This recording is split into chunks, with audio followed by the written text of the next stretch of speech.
Let's go ahead and get started.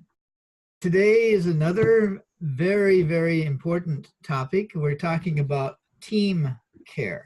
If you remember from the Foundations of Member Care document, it says that we believe that care best happens as close to the person as possible. The primary context for care is the local team and leader, resourced by LDHR and other specialists as needed. So we're going to be talking about that today.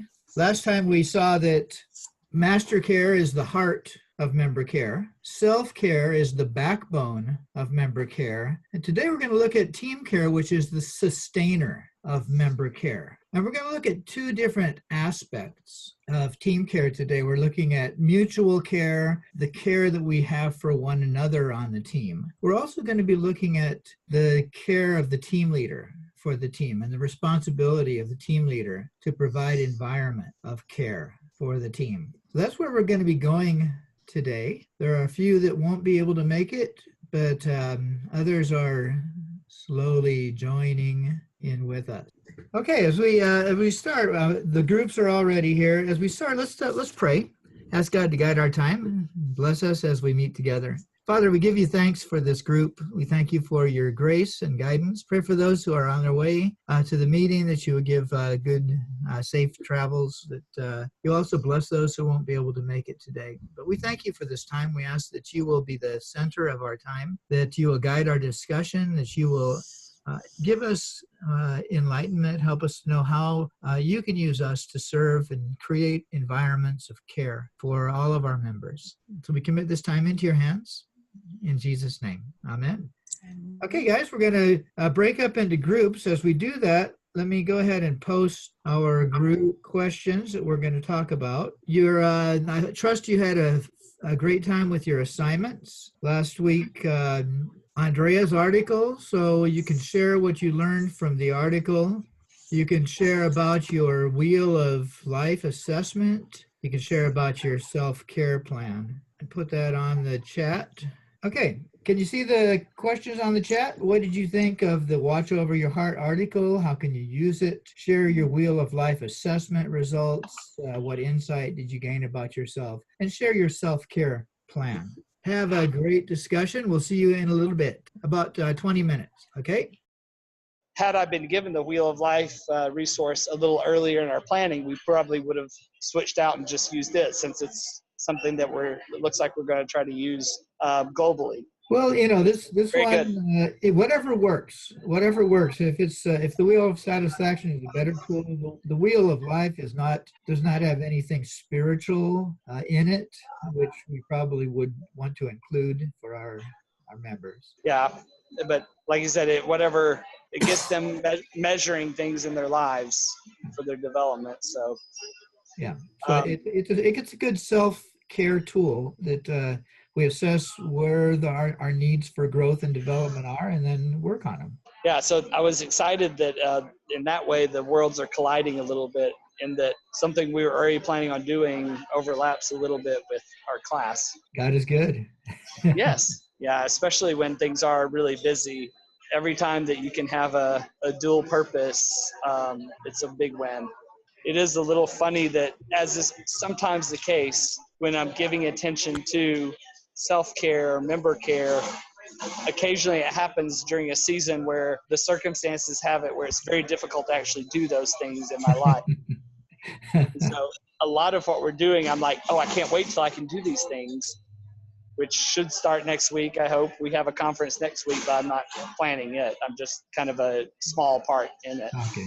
Well, that's good. It's a good opportunity to connect with people. Yes. So what did you think about Andrea's article? I was very pleased that she wrote that specifically for this course. Yeah, I read through it, and it feels like it's 2 or 3 different things that I've heard before all put together. So sometimes when something's familiar, I feel like it needs a few more readings through for me to kind of grasp it in that new way. I feel like I need to go back and read it, because seems like it brings a lot of important things together in one letter. Yeah. I found it's more, the article is more like spiritual formation, like spiritual discipline, but it doesn't talk about our emotion. But when we talk about heart, emotion should be included. So according to deceitful, it can lie, it can say lies to ourselves, or there are many motivations motivate us to be humble or to be faithful or be available to God, and this kind of motivations might be from our sinful nature. Let me know if I'm understanding correctly. You're saying that you read the article but make some noise about not focusing in emotion, but the heart, and the heart could be deceitful. And so even though we can be faithful, available, and teachable, it could be based on the wrong motivations or motives. Is that it? Okay. Yeah, that's what I want to say. Mm-hmm. And if we only focus on reflection by ourselves about being humble or being faithful and not watch out for our emotions, our heart can cheat us. Our heart can deceive us. Yeah. Well, I read the article as well, and it was good, like good reminder of I've heard this FAT thing before, faithful, available, teachable, and it's like a good quick test about it. But you pointed to emotion. I was thinking of thoughts. How to be a good administrator of our thoughts. So it's like, how do we address that? Because it's like a lot of things that we get to feel or we get deceived by our hearts is because of the things that we entertain in our minds. So I think like how to watch our hearts is good. I mean, faithful, available, teachable. But it's like, what is going on through my mind? What is going on through my emotions? That it can actually shows what is really going on my heart, and not just the faithfulness that I can show up as a ministry duty, or my humbleness that I can show up, show to others in my day to day, or teachability. But your heart can help you to fake those things. Our work with the Lord, our physical condition, our emotions, but something out of our control and more than we could bear. And that's where master care and team care, maybe movement care, comes along and helps us to fulfill the law of Christ. So that's a picture that God reminds me aspects of care. Galatians 6:2 and Galatians 6:5. In some translations, it looks like it's the same word, but in reality, it's two different words: burden and load. Yeah, thanks for bringing that up. It gives that perspective of how each of us are carrying different unique loads and how we're called to support each other as well. Yeah, no, I really appreciate that scripture. Maybe we can talk a little bit about the wheel or anything similar you've done in the past and how you I think enhance your own self-care. Or do you find that it's a struggle, like maybe your schedule is so incredibly packed already that it seems impossible to care for yourself, whatever that means? We were talking about the Watch Over Your Heart article from Andrea, and then just if there were any steps that we were taking personally for self-care. One thing I had shared was just, I appreciated the article. It felt a little bit, I felt like it left me a little bit wanting more, because I feel like with self-care, like it felt like the article was very focused on more like spiritual health. And I feel like self-care has to involve physical, emotional, relational, mental. And so it felt a little bit like, well, that's great. But I feel like oftentimes you'll have someone who is actually connecting with God and having regular time with him, and yet is not having practices of, they don't have rhythms of rest. They don't overwhelming themselves mentally. And so it just felt like it was like a sliver of it. And I would love stuff that encourages something more holistic. Yeah, which the wheel of life is much more holistic, and I really appreciate that. I was looking at that, and as always for me, health is often my low point, honestly. for me, that just tends to go first. Even, I would say, even for fun and leisure, but I agree. I think that that's one of the ways that we can really grow as a ministry, is to really look at the person holistically.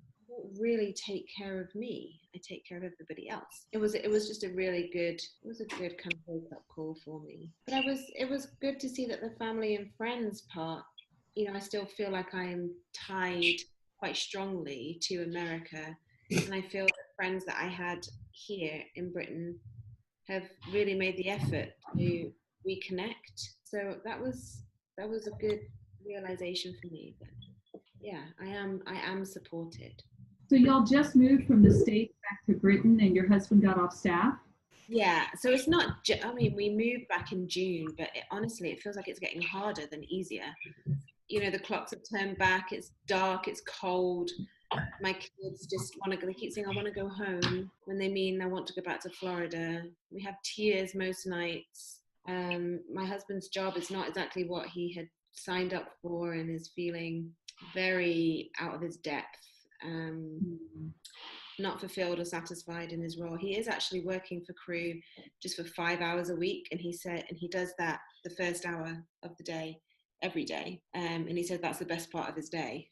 Yeah, so it's, you know, everything's changed, and our house is in the middle of renovation. Oh, I was going to say, what were the steps that you had thought of what are the next steps for you in the areas that you see are lower satisfaction? Yeah, for me, I think my physical environment, there's some of that is very much out of my control, but there are things I could do that would just getting the stuff to the charity shop, just getting the stuff out of the house, sorting through. I have a lot of my mum passed away, and we had all of her stuff in storage. And so I have to sort through it all, and I've just been so all her things, not all of them, a lot of her things are in my physical environment, but they're just boxes that I open and close and push to the side. It's just avoidance.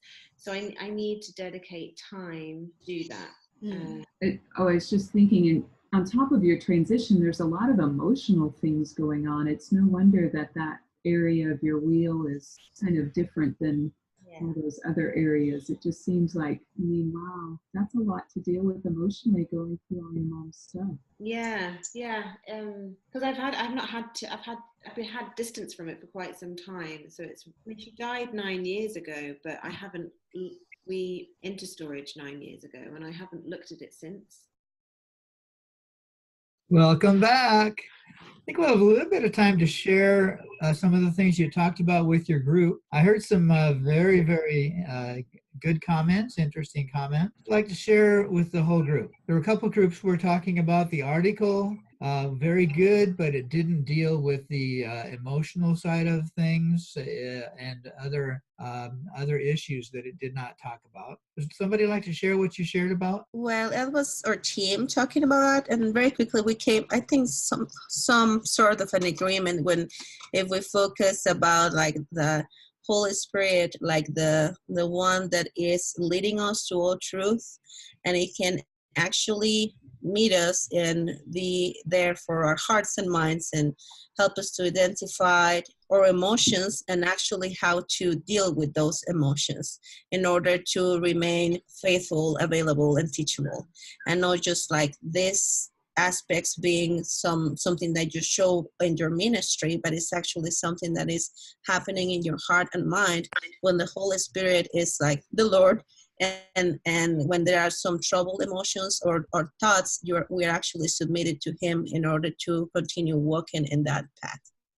So I think that's kind of like how we close that discussion. It was mainly like, okay, it talks about these characteristics, but it doesn't talk about emotions, or it doesn't talk about how we manage our thoughts. But when we see the role of the Holy Spirit, we can see that He is not against all of those, but He helps us to lead us in the right directions with the things that we feel or think. Thanks, Lisette.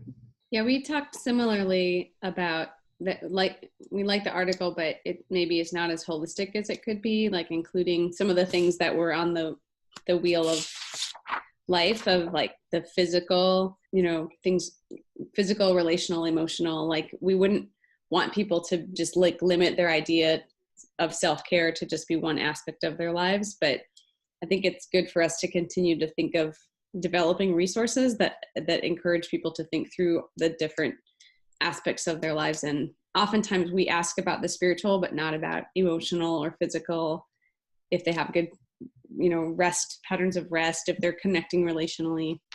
Mm-hmm.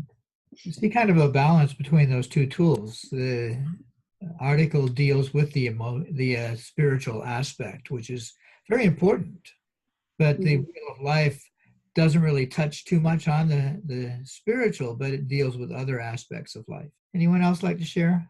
Maybe I can share just one resource that I just actually finished today. It's called, I can show it to you. It's called Refresh. I don't know if any of you have heard this book. Sasha, this is a version for women, and it's a very, very good book, I think, for self-care with a very holistic view, and it gives a very good theology of why we should consider all the areas. And this version is for women. This is a couple who wrote it, and there is a version for men. It's called Reset, and so I highly recommend it. It was very, very, very encouraging for me to read, and it goes through all the aspects. Great, thanks, Annie. All of the resources that you all are sharing, I'm putting on a resource page, which you can access at the bottom of the handbook and at the course last session. Let's go on to the next section. We're going to be talking about team care today, and let's just, as a larger group, discuss what we saw as we read through the session on team care. And I'm going to post some questions on the chat, maybe one at a time so it doesn't confuse us. The first question is, why do you think we say team care is the sustainer of member care? Do you agree with that? Why or why not? So we say team care is the sustainer. What do you think that means? I mean, to me, my initial thoughts are just that, we're called to do things in community and to have support and to be with each other. And I mean, the most cases I hear of burnout, or personally for myself, when I've burnt out, it's been not having a community at all. And so I just think it's known as a sustainer because we help each other when we're down. You know, eventually we're all going to hit a point where we no longer can just kind of do it through our own mustering or strength. And that's why the Lord calls us to be in community, because we help sustain each other and support each other. Thanks, Sarah. Other thoughts? Well, I think that, can you hear me? I'm sorry. Not only am I having camera problems, I think that it's a biblical concept that we work together with others, that we're not created or meant to do ministry on our own. I personally would like to hear more about why the sustainer, because I have a problem with that word. Was like, no, God is my sustainer, and I understand this community effect and everything, but at first when I read that, it's like, yes, but no. So if you can just let me know more about it to get to understand it, that would be great. We had that same tension last week when we talked about self-care as the backbone of member care. God is the backbone. Master care is the backbone, and that's true for all of them. Master care is the heart of member care, the backbone of member care, the sustainer of member care. But I think maybe from a human perspective, because when we in our member care frame foundations of member care, it says that care best happens close to the person as possible. So the primary context of care is the local team and leader. So it's where the rubber meets the road. It's where the actual care, much of the actual care happens. Anybody else have thoughts on that? I have two thoughts. That I think the team is the one who, if they function, if there is a team around, and the team members and the team leader is the one who is closest to the person to observe how the person is actually doing. So I think, surveys can help. We can try to install systems, but really it's somehow the signals, the outside signal can come from team members that we sense that something is wrong because they are the ones who see them the most often. So I think as an outsider, like as a view from outside the person, it would be very, very helpful too. But I also have a difficulty that I feel like, and I've said this several times, that we are in a very unique environment where we expect much closer relationships that normally the world would, expect from each other.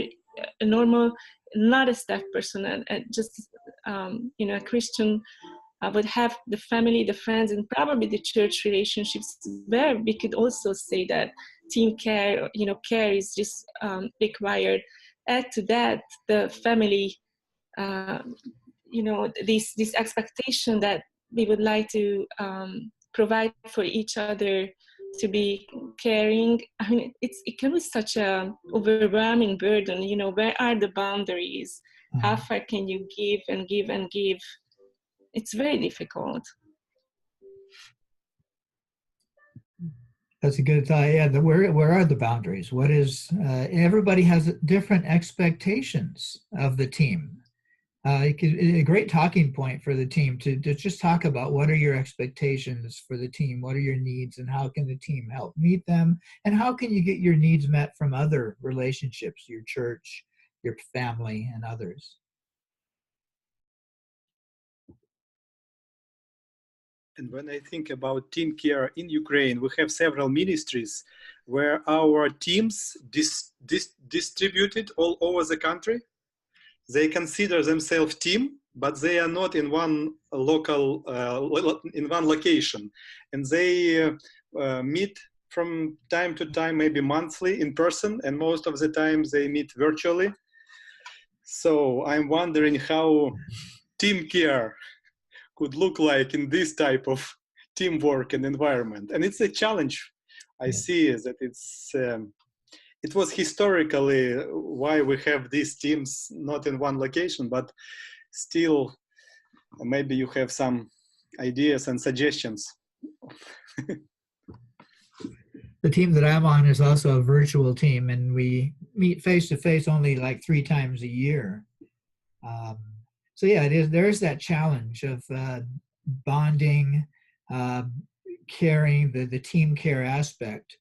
God is gracious. Our team has worked out really well as a virtual team in sharing and caring for one another. Hey, let's go on to the next topic.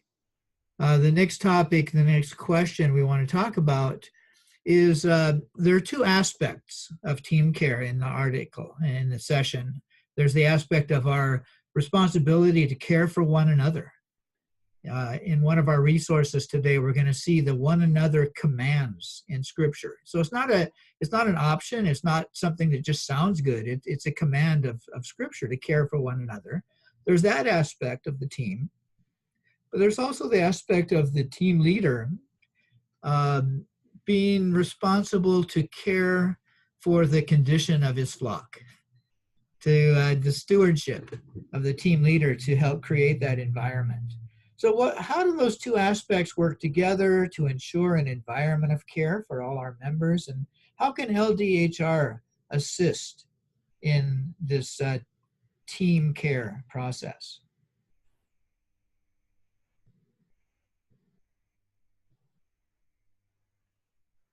My initial thought is we need to be very careful who we ask and be team leaders, because we Can you speak up a little bit?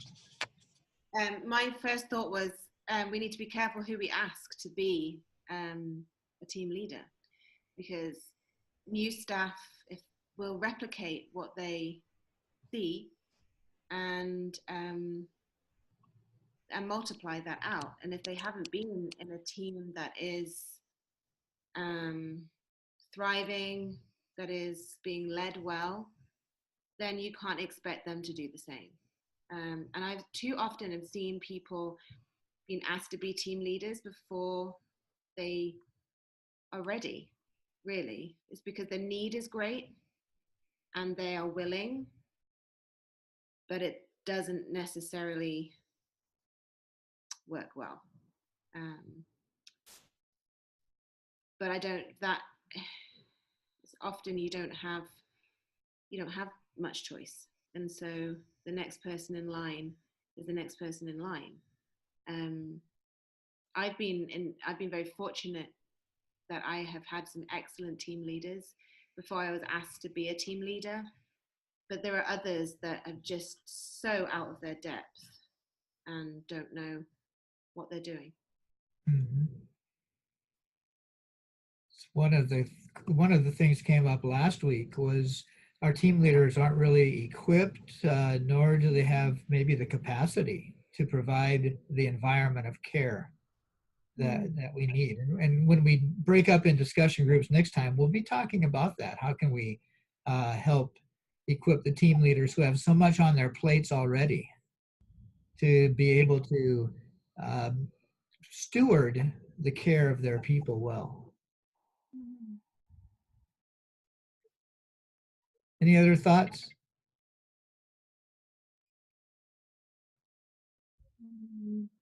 I think, at least in the student ministry, many of our young staff are joining with us, having had the example of being led by a discipler, and it's almost always a consumer-producer relationship and seldom a mutual care environment. And so I wonder if there is something that we could do as LDHR to either try to help our local teams try to break that, to go ahead and introduce this idea of mutual care even into the student experience, or some way of breaking it to our new staff that it's not going to be like that anymore. You do have to be much more involved in caring for one another and even the team leader, and being intentional to care for the leaders, and not just yourself and one another. Yeah.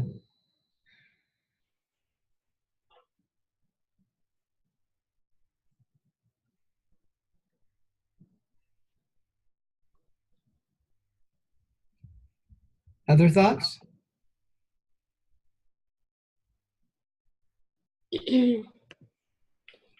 I was going to say, kind of going along with what Mike just said. Can y'all hear me? Yes. Yeah. I do think that the job of any leader is not to do it all themselves, but to leverage the strengths of the team. I just think sometimes we put some team leaders in a position where everything is supposed to come from them, and a piece of it is helping team leaders know that they are responsible for it. That doesn't mean that it has to be them. That doesn't mean that it has to come from them, because we want them to be administrators, and we want them to lead strategy, and we want them to lead care. And that came up last week as we were talking about adding self-care to the physician focus. It's like so much on, and so helping the team leaders see what it looks like for them to lead is that everything is getting done, but not necessarily by them. And there's likely other people on the team that can take pieces of that. That doesn't mean they don't think about it, but it just can take some of the pressure off, because they might, everything. I mean, just what we're talking about, the capacity of what we expect is just, it becomes a lot, but that can't just fall off because of that. Yeah. How about shared leadership? Because like in campus ministry here, we have, of course, the campus ministry director, but that person works with his leadership team. So actually it's normally 3 to 4 people who are in charge of the campus ministry. So in that aspect, all the major decisions are made together with the consent of those 3 or 4 people. So the burden does not rest just on one leader, and that is concerning about the purpose and mission and member care. So a question for Konurzel. So what's the role of LDHR then, if the national campus team does it well? Well, LDHR, we ourselves see ourselves more like helping these leaders, team leaders. So for instance, in the campus ministry, these 3-4 people, we want to equip them. In Mongolia case, the ministry itself is very young, and so are the leaders, very young. So there's a lot of inexperience. There's, personal character development. It's something that takes years and time. So oftentimes we do have to train our team leaders in leadership, in a lot of organizational things they need to be mindful of when it comes to government laws and things like that. So there's plenty of work. So we want to come alongside of them as a resource and as a coaching group. Yeah, thank you.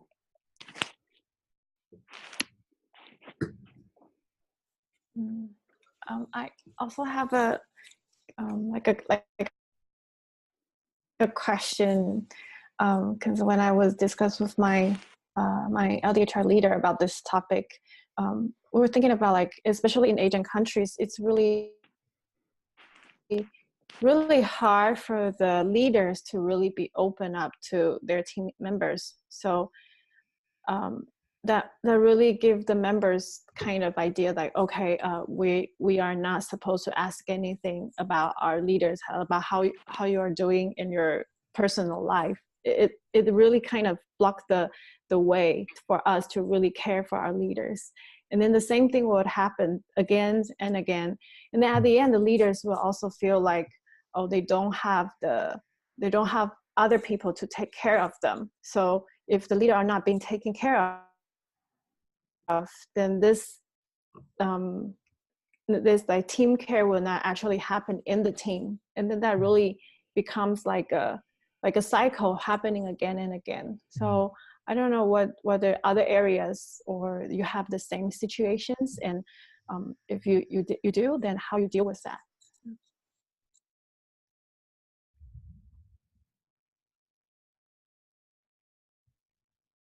Yeah, I would love to hear some input from that, because I think that you're exactly right. And because our ministry is in East Asia, I see the same thing, and it's very concerning to me that the top leadership don't have anyone pouring into them, not even their church, because often they're the ones pouring into the pastors at their church, right? One thing that I think is going to happen pretty soon is we've invited back another family that had been on the field for 20 years, and they may have already moved back in. And part of their role, I believe, is to kind of just do some coaching with our national leadership, people who had been around, established the ministry at the beginning, that have guanxi, that have relationship, that have say. And it's almost like you have to pull from somewhere else, like if it's not going to happen through the church, then pull some of our top leadership that already have moved to Orlando to do. But one idea I had that I had promoted was what if we did like a Lake Heart stint, but it was a stint for some of our older staff to come back for a year and just input into our national leaders, because we also have young staff. I mean, our national leader, to me, feels quite young, younger than I am. And just because our ministry hasn't been around a super duper long time. So what's the idea of where can you draw people to coach just to give life input that may be outside the box of what we normally think? But I'd love to hear other ideas. Great point. Other thoughts? Karen, I've had the same thought here in Orlando, not necessarily even a short-term thing, but I see so many older staff who have served in really significant positions and significant levels of leadership. And maybe they've passed off their kind of a bigger role and aren't really sure where they fit in the organization now. And I just think these people are such a wealth of experience and wisdom. And I've wondered if we've ever thought about having like basically like a coaching team of older staff who's like their responsibility is just to coach our leaders and to come alongside of them so that it's a safe place. It's people that, you know, kind of have served at that level and understand it. But I just feel like it would be a way to make the most of that and also to really serve our senior staff. Not every place has the luxury of having senior staff that they can bring back. Right, exactly. Probably this whole idea of servant leadership and vulnerability is shared leadership. The culture that our organization is trying to change takes time. Great discussion. Any other thoughts? Well, I was just thinking about this as you move up in responsibility, and then you become kind of like you feel like alone. My husband's the national director here, and it seems like exactly like we are helping. We're not in Asia or anything, but it seems like we are actually helping other pastors, and it's like okay, but somehow we are kind of a community, and this came from just the leadership of one of the people and the geographical, Latin American and the Caribbean, that said, okay, start making teams of people that were in the similar situation and the similar stage of life. And I think this, we like to name it coaching or mentoring, and sometimes it feels like I'm the mentor and you're the, so it feels kind of uncomfortable because it's like, I have to tell you what I'm dealing with. But when it's actually, it was for me like it was virtual experience of community where I was talking with other women that were in my stage of life and with similar responsibilities. And we're just sharing what is going on, how we can pray for each other, and sharing our struggles, and also sharing what we have received from God. It just brought closeness to each other, even though we're in 5 different countries.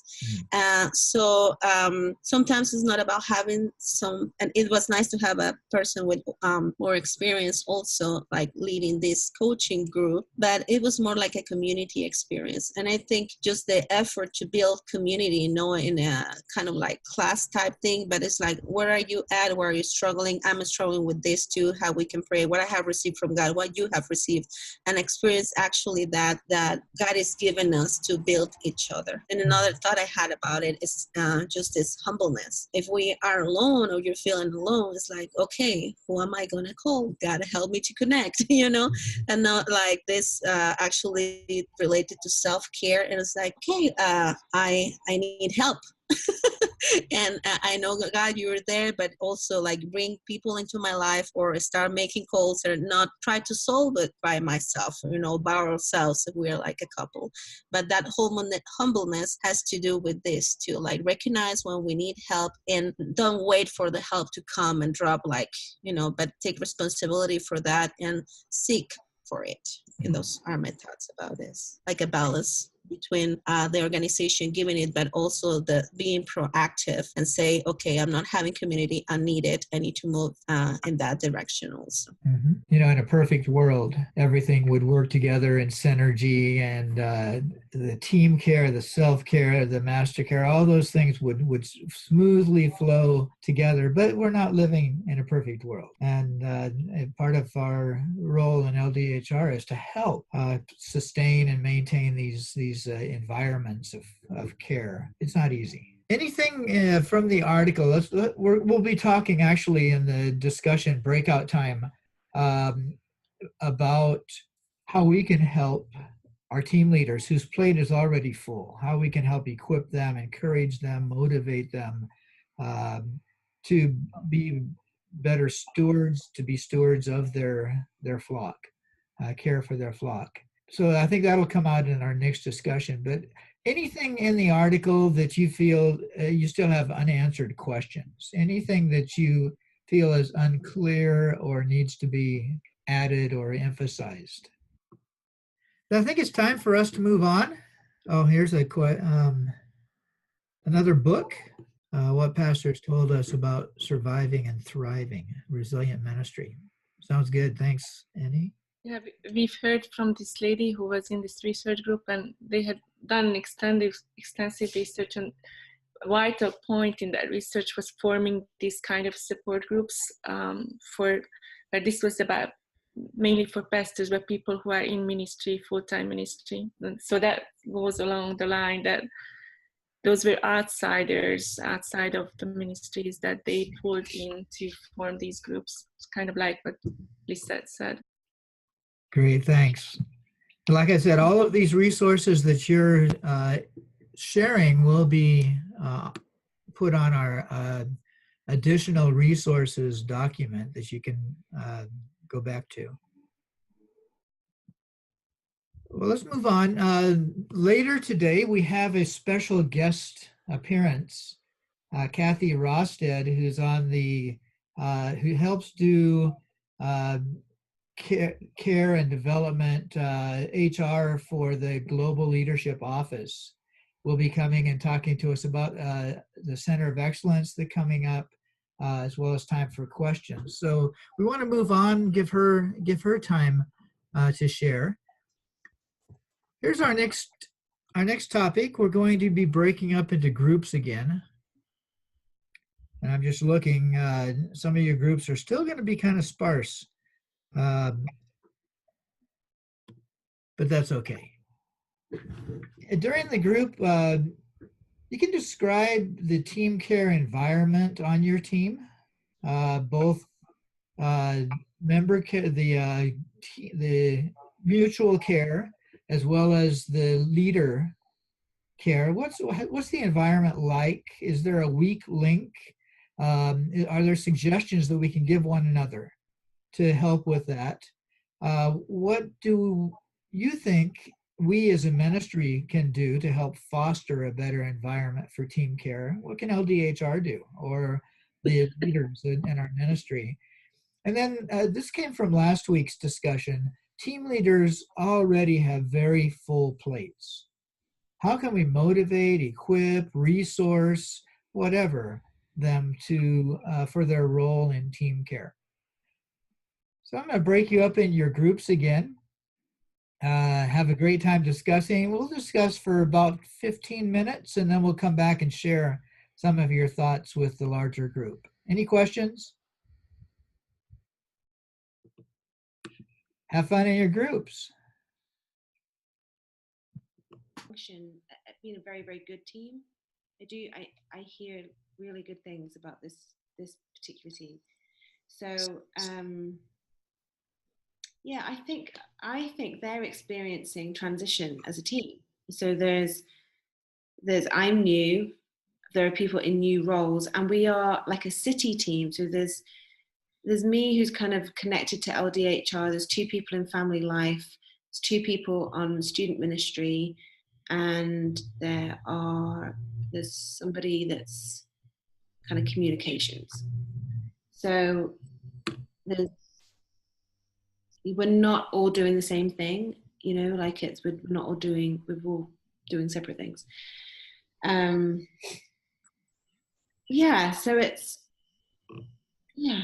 the girls, we've started to meet every second week just to share a bit more and pray for each other, and we did that for the first time yesterday, and that was good.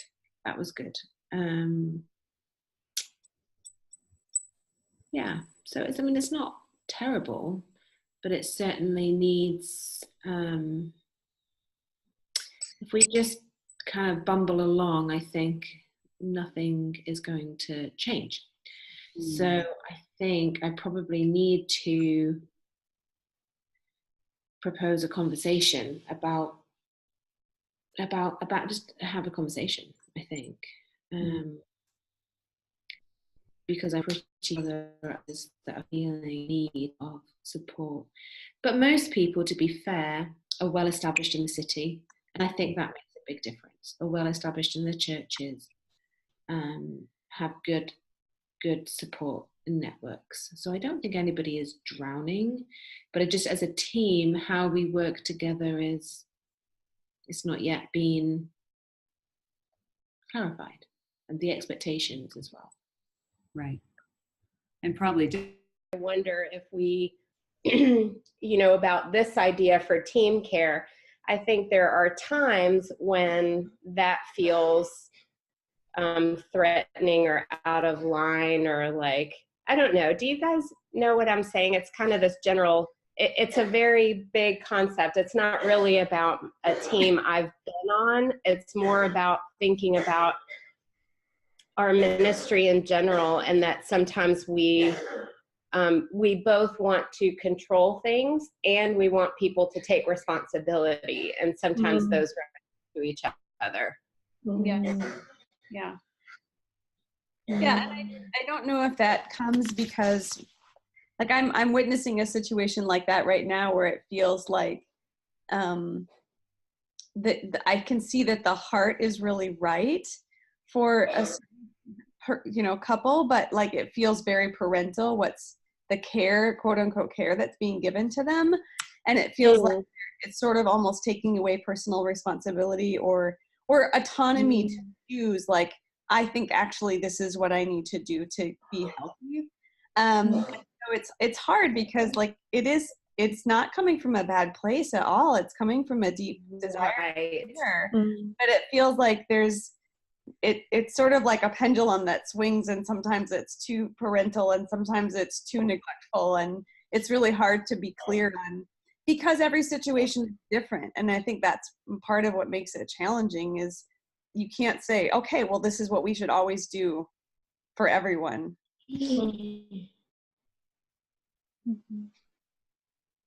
May not really be the person's strength. So it's like they're not maximizing. She's not maximized on just what she enjoys doing, but had to take on because nobody is leaving. And what about associate team leader? Because like in Ukraine, we have a team leader and associate team leader. And when we talk about team leader care, do we imply that it's combines two leaders, or only a team leader, not associate team leader? Because if it's team leader and he is a man, maybe he is weak in caring for other people, but maybe associate team leader could be of help, and she could feel better the atmosphere, the environment, the condition of the flock. And so that's a question. When we talk about team leader care, do we imply that it's both of them caring for their team, or it's only team leader? What do you think? I think it's both. I mean, each person may have their skill set or responsibility, but I think, on a very basic human level of caring for people, that should flow from the team leader, whether it's associate or the team leader. And I think even though perhaps one person may not have that, they're just like not tuned into that, it doesn't mean that they can't gain more skills. We always talk about emotional intelligence and how it is an actual skill. It can be, and it's a gift and a skill. And so I think we just have to encourage and challenge people to consider, how they can be caring for their team, even though it may not be, their first automatic response. So I think a lot has to do with training and coaching. Of community and a culture of caring, because it shouldn't be like all of a sudden getting on, like, now you're going to care for others. It should be something in the DNA of just crew, of like, we care for each other, we are a community, and not just like, or it's something we have to do. It had happened to us, like, that we trusted certain key disciples to a certain area person, and then we found out 6 months later that he was never taken care of, and it was like, oh, how come, so it's how you build this culture. It takes time, I think, to like just be faithful with the 3, 5, 10 people you are in church, and just teach them how to model it so they can do it naturally to others, I guess. Yeah, but it's if you are a small team, 6 or 7 people, it's kind of more easy. And I think if you serve in the small cities, it's going to be crucial for the team to have this member care and team leader care. But if you live like in Budapest or in Tirana, that we have 10 teams here, 70 staff in Tirana, only in Tirana, it's kind of, I'll go to the people who is my best friend, not necessarily to my teammate. And so it's different where you do the ministry. But still, the responsibility of the leader is to create the environment. Not necessarily he can take care for him, but he has to be smart to find out the people who are gonna fit with him, or even the member, the staff member can find someone who's gonna helping them. So that's the reason we have mentoring. That's the reason we have PDP. So to work with different people that can help in the different areas of his ministry. But in general, team leader has to create the environment. How, I don't know, but he has to create.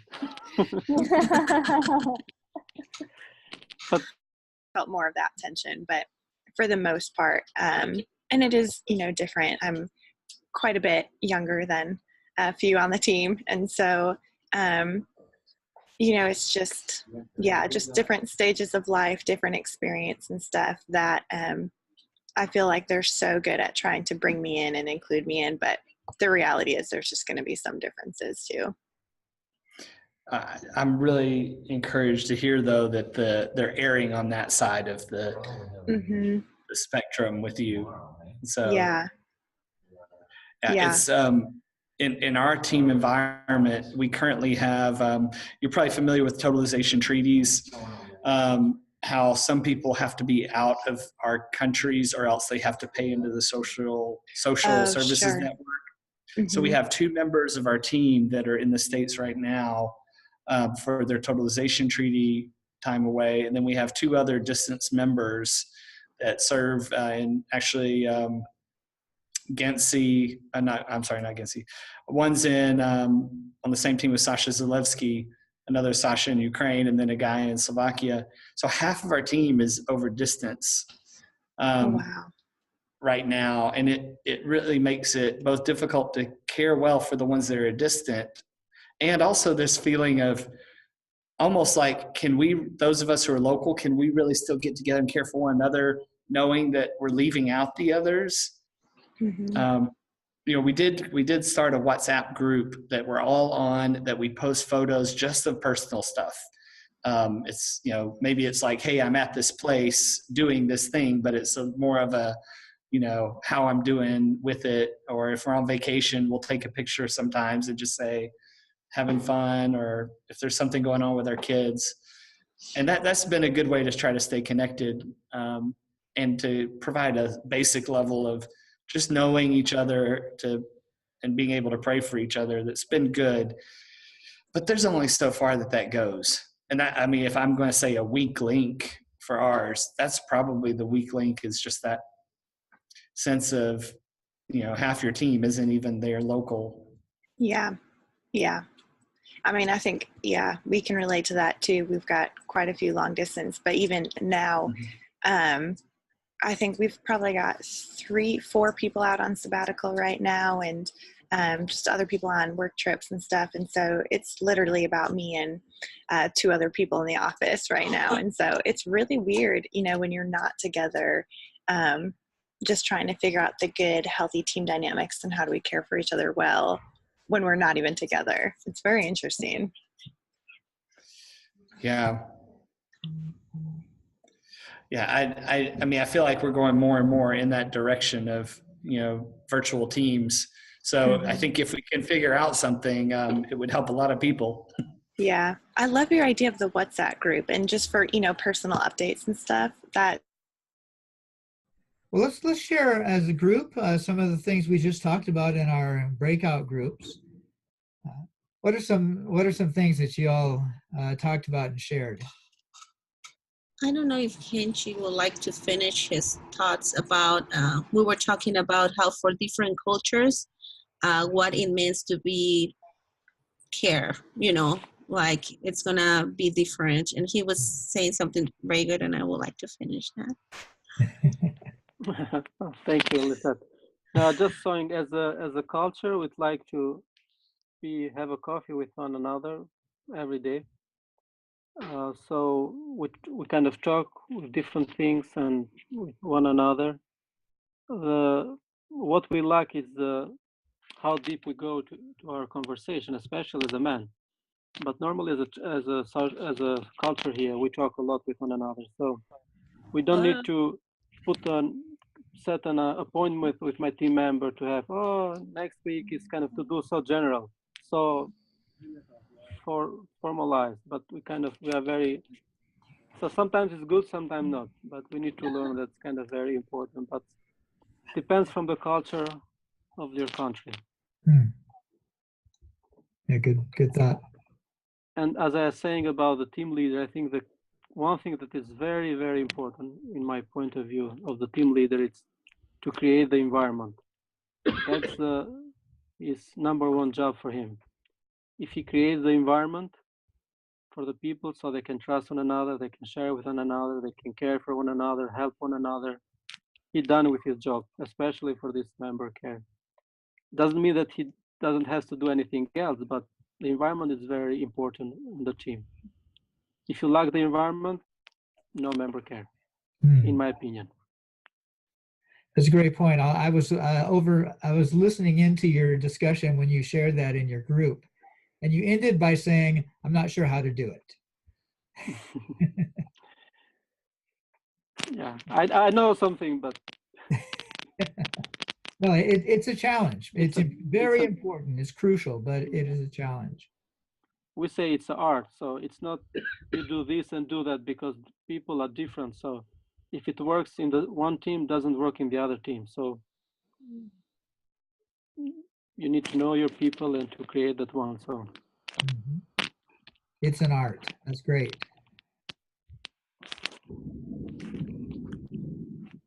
And I think something we were talking about as well is you had mentioned that there are different cultures and what it means to care. And we were saying that there's also differing expectations because of where each person's at, like whether they're very established in the city and they have all their resources around them. And this is kind of an addendum, like the team is, provides just something else that they have, or if this is all they have and their expectations are much higher for what they need in community and stuff to get out of that.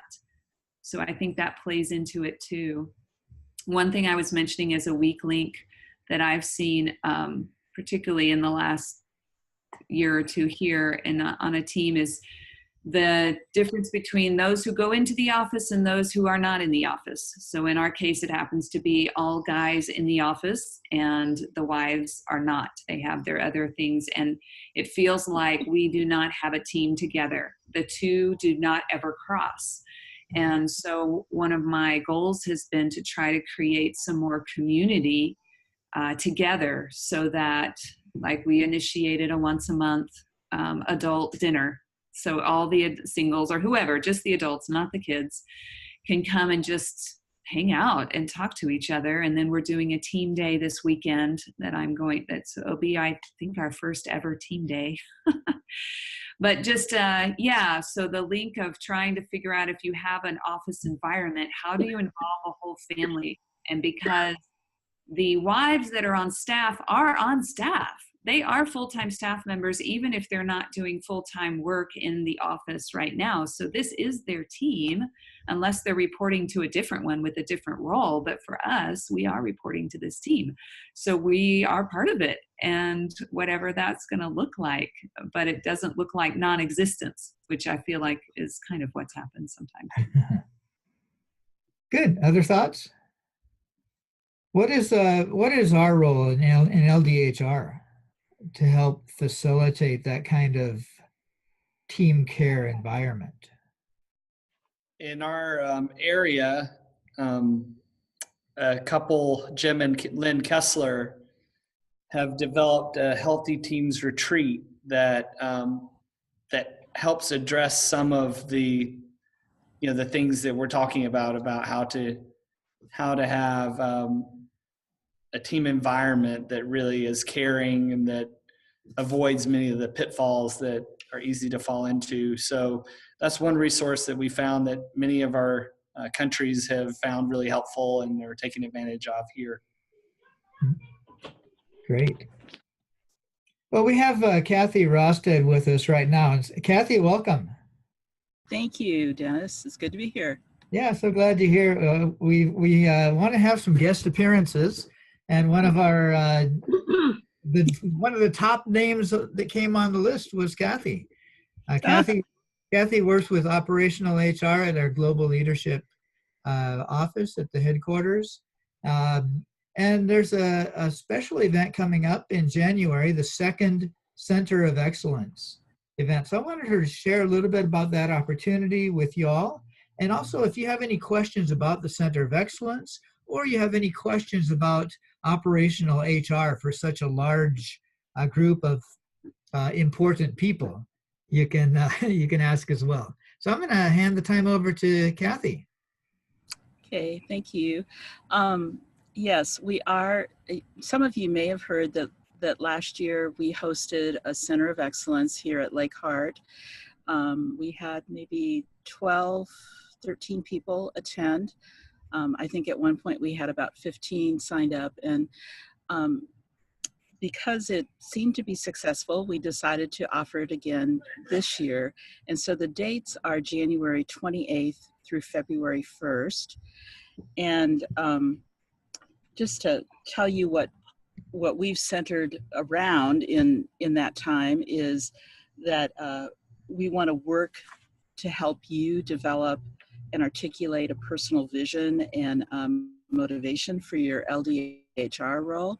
So one day we focus on vision and culture during that time. You'll gain confidence in thinking holistically about LDHR common processes and responsibilities, and demonstrate a deep understanding of the interplay between the LDHR quadrants.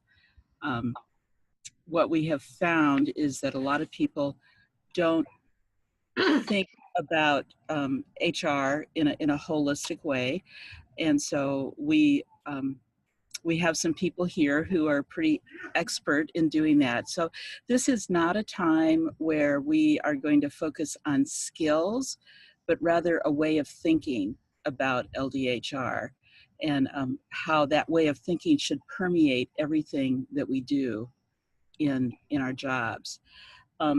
Kind of the target audience, although it's not exclusively for these people, are LDHR national leaders in stage 2 countries. That's who we have targeted. Last year we had a number of US people come who are LDHR leaders in their divisions, like Athletes in Action, City, Jesus Film, things like that. We also had people from, I think, 6 or 7 countries come.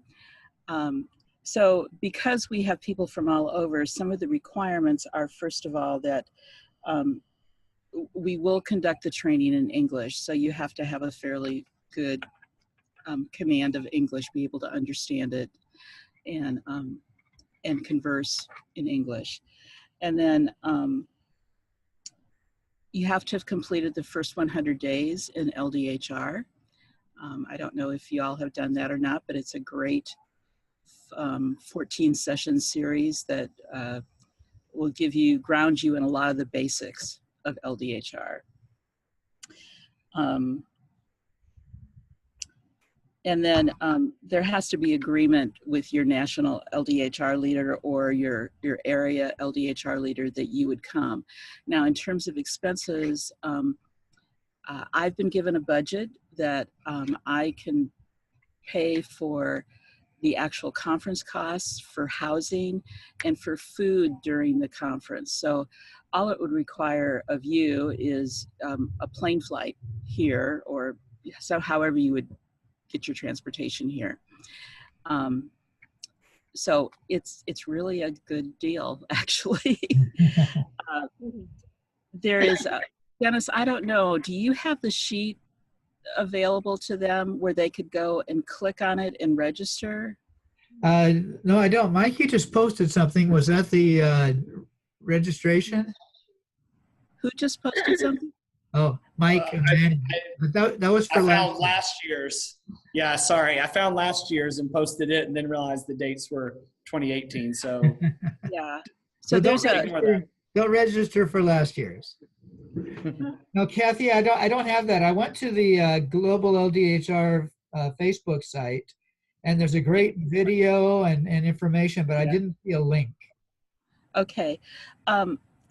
Can I send it to you, Dennis, and then you can pass it on to these people? Sure.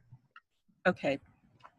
Let me just be honest with you. Right now, we have 5 people registered. There's another 2 who have said they would like to come.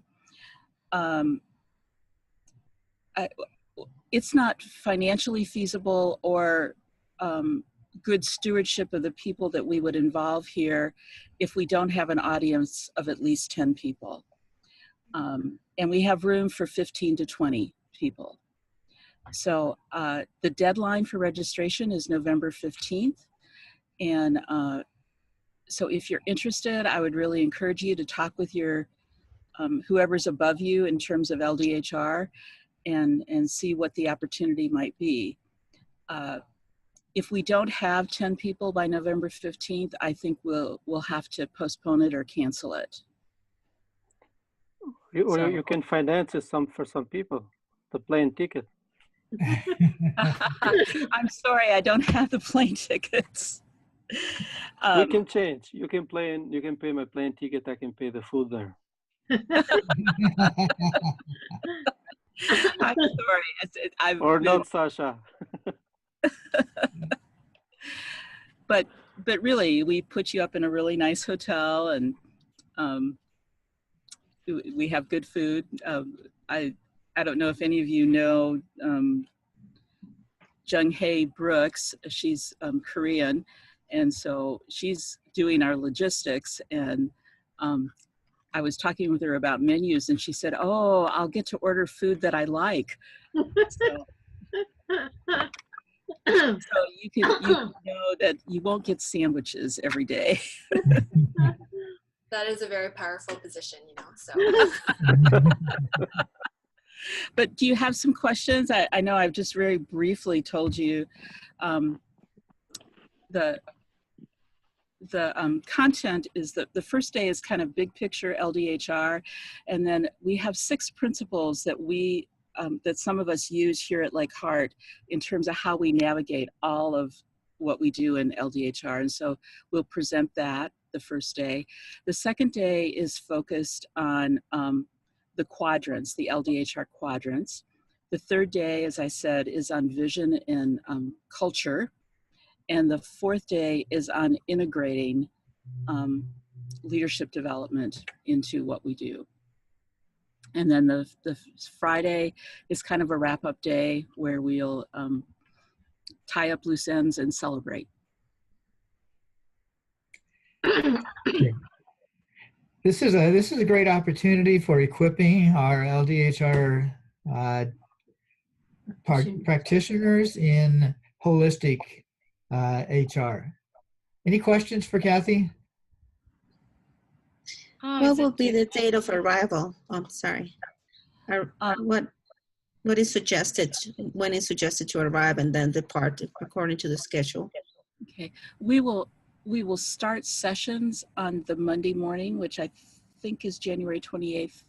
So you can we would have hotel rooms for you on Sunday evening, and you would have hotel rooms through Friday evening so that you didn't have to leave until Saturday. Does that answer your question? Yeah, thank you. So arriving Sunday, leaving Saturday for tickets. Great. Mm-hmm. How is it different? Will that event be broadcasted through Facebook or something? No, it won't. We did video it last year, some of the key talks, and we've been cleaning them up and posting bits and pieces of them on the Facebook site for LDHR. Barrett Brown is usually the person that that has been posting them. So that would give you a little bit of flavor of kind of what some of the speakers have talked about. But no, we feel like this is, there's so much interaction in the time that we feel like people need to be present. Hammersel, you tried to jump in a couple times. I'm sorry?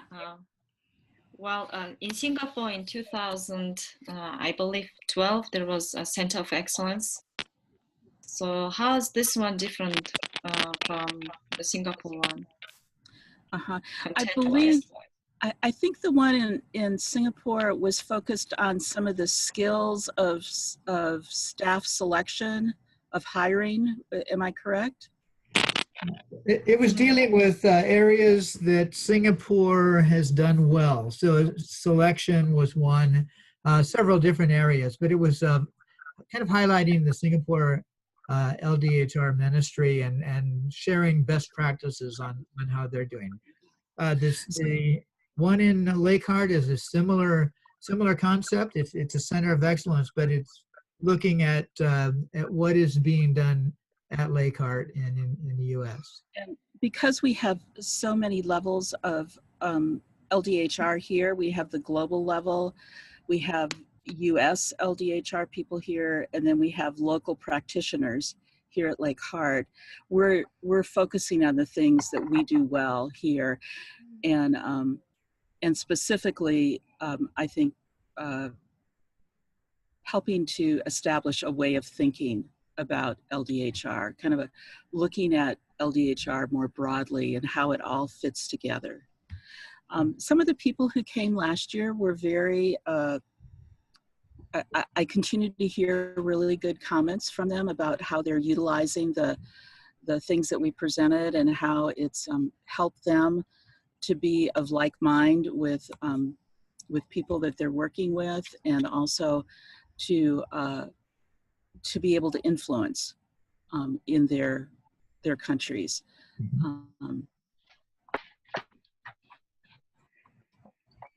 If you have any other questions, you can email me. I'll send you the link for the registration.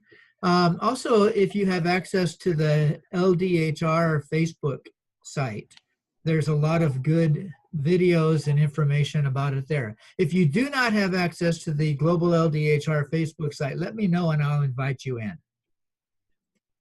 Kathy, we're going to move on to the next thing on our schedule. Thank you so much for coming. We really appreciate it. We're praying for your Center of Excellence.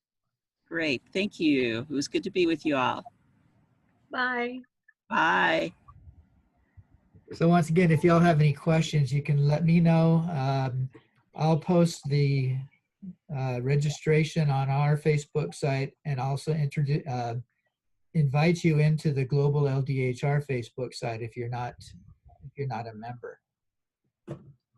Well, one more major thing we want to do is look at some of the resources we have available for team care. So I'm going to share my screen with you at this time, and then if you have any, I'll share some of these available resources, and we'll talk a little bit about assignments for next time. So here we go. Can you see my screen? Yes. Okay. Yes. Here are some of the resources we have for team care. We have a member care team feedback questionnaire, which is just 9 simple questions that you can use, you can edit, you can adjust for your own use. And it's based on the framework of known, needed, and have a future.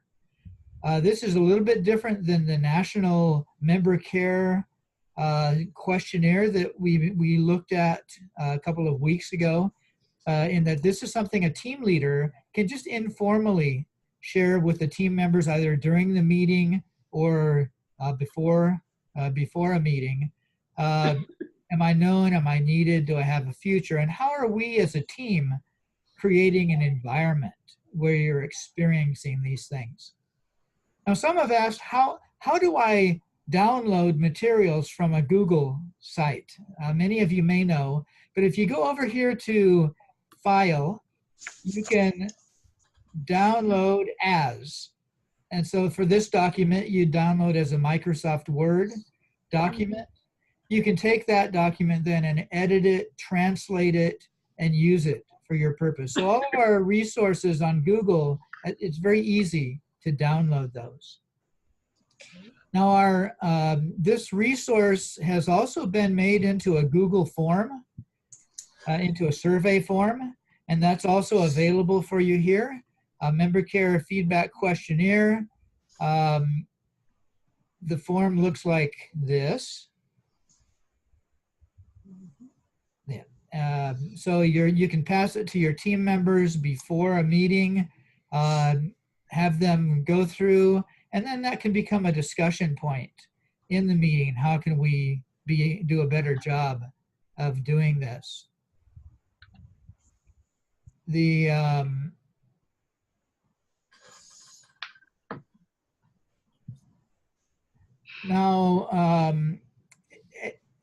For this form, please don't edit this form. This is the master copy. But if you want to use it, you can click here and go down to copy. You can copy the form and then use it, translate it, edit it, adjust it for your own purposes, and use it. Okay? The next resource that we have is another article by Andrea. And this is an older article for leaders. So this is a great article for team leaders, The Heart and Relationships of a Leader. And it talks about the importance of a team leader, their personal relationship with God, walking in the Spirit, the heart of a leader, as well as the importance of building relationships on and outside of their team.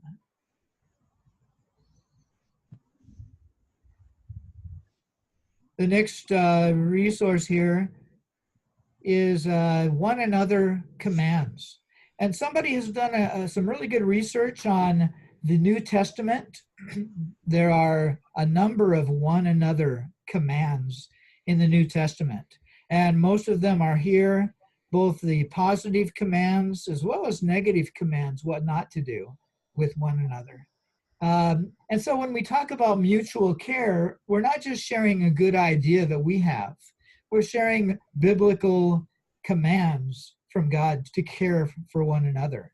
So this is a great resource that you can study on your own. You can also study as a team and look through how can we be more effective in obeying the Lord's commands to care for one another. There's some supplemental resources. We have the team leaders training has a PowerPoint on managing conflict. One of the roles that a team leader has is to help manage conflict, create unity on the team. So here's a great resource on managing conflict. The teacher's notes for that are on the bottom comment section of the PowerPoint. So you can use that, share that with others. The next resource that we have is from new staff training. Once again, there's a whole series of sessions that we teach our new staff on the area of caring for one another, loving one another, the area of forgiveness, the areas of preserving unity, being authentic, contributing as a healthy team member. So these are resources that you can go back and look through and decide which ones would be helpful for you.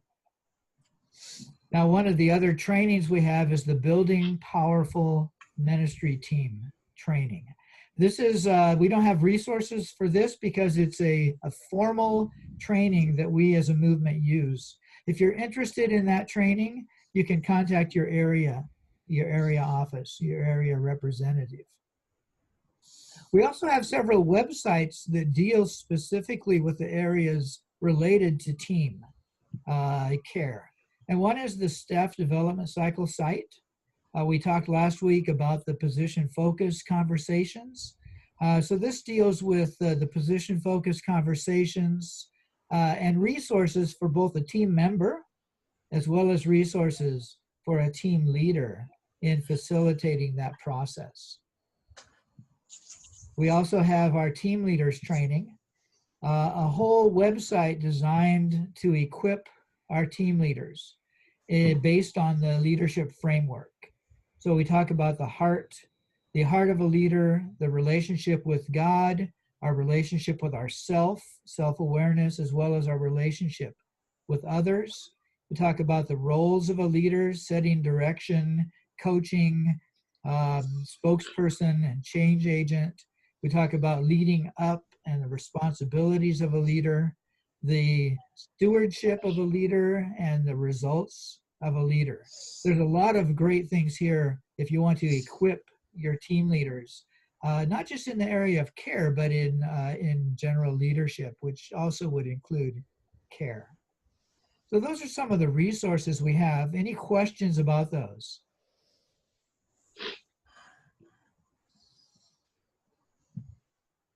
Let me stop sharing so I can see your lovely faces again.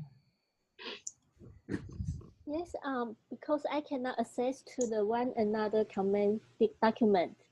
So I want to know, is this come from the SYIS? I think it does. Okay, then. I think it does. But yeah, you know, I've set the Google settings a number of times to anyone with a link can access it. So I'm not sure why many of you are not able. But I think I did send you, Anita, there was a request from you saying that you can't access. So I think I did send you the access. But if you have any problem, let me know and we'll try to make sure you get the resources. Okay. I still cannot access. Okay. I can email it to you. How about that? But if it's from SYIS, I have the Chinese version. I'm pretty sure it's from the SYIS. Any other thoughts? These are some resources, and once again, we also have an assignment. So your assignment is dealing with using some of these resources. For our assignment today, we're going to be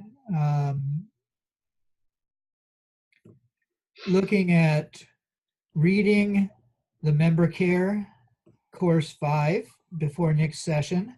We're going to read the Heart and Relationships of a Leader article. Let me go ahead and post those in the chat and make sure that I'm posting to everyone. There we go. We're going to study the one another commands. It's a great personal study to look through what are some areas that I need to grow in and develop better in. And I'd like everybody to think through some action steps related to team care. What are 2 to 4 action steps based on what you learned in this team care session on how we can help facilitate environments of mutual care on the teams, as well as how we can equip, motivate, encourage the team leaders to fill their role as a steward of the care for their team. So those are some of our assignments for to do before our next session. A couple more things as far as housekeeping things. We have a certificate for all of you that we'd like to share, give to you as a part of completion. I know some of you have missed some sessions, but if you look at the videos, that will count. Some of you have not kept up with all of your assignments yet, but if you complete your assignments, that will also count. Let me share my screen once again and show you what the certificate looks like. Look at that. How about that? Now, this is just a sample. I don't get one, But everybody who completes the requirements of this course will get this certificate. And we want to make sure that your name is correct. You have your official name or your preferred name. So please send that to me. What preferred name would you like to have on your certificate? And after our session next week, once you've completed the assignments from our session next week, then we will send a certificate to you. It won't have my name on it. It will have your name on it. One more thing for next week, because it's our last session, our last time together, like you also to prepare to share maybe 2 minutes. What did you learn through this summer school? What is the main lesson that you learned? How did it help you? And what is your top action point? What is the main thing that you want to start doing as a result of this summer school? And I'll post that on the Facebook site.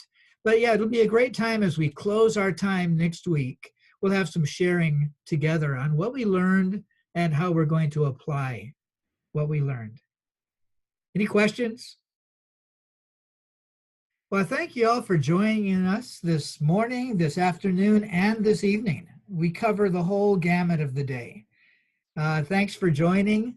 We'll meet again next week. I hope you found the videos to be helpful.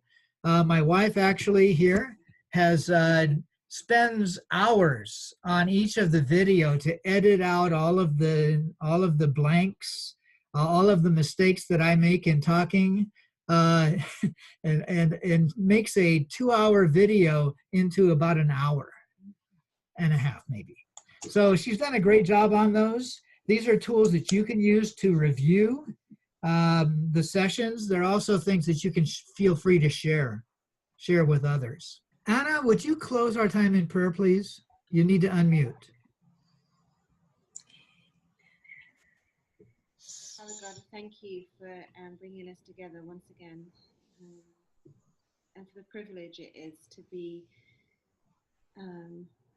carers of your people. Thank you for the way that you care for us. Thank you for Dennis and the way that he is caring for us and all the effort that him and his team have put into putting this together and resourcing us. I pray that you would help us to digest and absorb and implement the things that you would place on our hearts and our minds that the people around us in our countries and our teams need most. Help us to sift through and discern the next steps, that we wouldn't feel overwhelmed by the task ahead of us, but that we would take the steps, take the resources, take the wisdom that has been offered to us here, and that we would be faithful in that task. Thank you, Jesus, for caring for us so well and for loving us. Pray that you would keep us safe until we meet again. In Jesus' name, amen. Amen. Thanks all for the time. It's I always enjoy these times together. We'll see you again next week. Have a great week. God bless you all. Thanks. Bye-bye. Bye-bye. Now, I heard some really good things when you guys were sharing.